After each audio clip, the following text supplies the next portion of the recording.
ધાંગધ્રાના હીરાપુર ગામની સીમમાં મેથાણ હીરાપુરની નર્મદા કેનાલમાંથી માઇનોર કેનાલમાં પાણી છોડાતા કેનાલ ઓવરફ્લો થતા વિસ્તારની આસપાસના અંદાજે 20 જેટલા ખેતરોમાં નર્મદાના પાણી ફરી વળ્યા હતા. ખેતરમાં વાવેલ જીરું, એરંડા, વરિયાળી જેવા પાકમાં પાણી ફરી વળતા ખેડૂતોના ઊભા પાકને નુકસાની થવાની ખેડૂતો દ્વારા ભીતિ, તંત્રની બેદરકારીના કારણે છલકાઈ જવાનો ભય છે.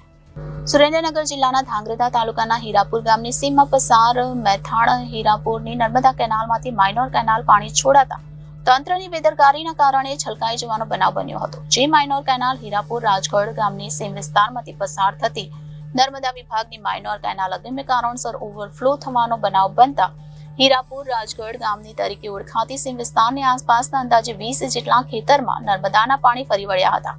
કેનાલમાં અગાઉ તંત્ર દ્વારા ધ્યાન નહીં દેતા જે કેનાલ ઓવરફ્લો થઈને પાણી છલકાઈ જતા ખેતરમાં વાવેલ જીરું, એરંડા, વરિયાળી જેવા પાકમાં પાણી ફરી વળતા ખેડૂતોના ઊભા પાકને નુકસાની થવાની ખેડૂત દ્વારા ભીતિ વ્યક્ત કરવામાં આવી હતી.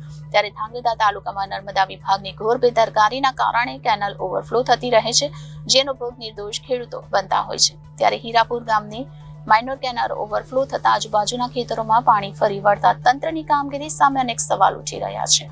હું હીરાપુરનો ખેડૂત છું. મારું નામ હેમુભાઈ છે. મારા ખેતરમાં જીરાના શેરા પડ્યા છે અને મેન કેનાલનું ફાટું માઇનોરમાંથી પાણી સલકી અને ખેતર આખા 20 ખેતરમાં પાણી ભર્યા છે.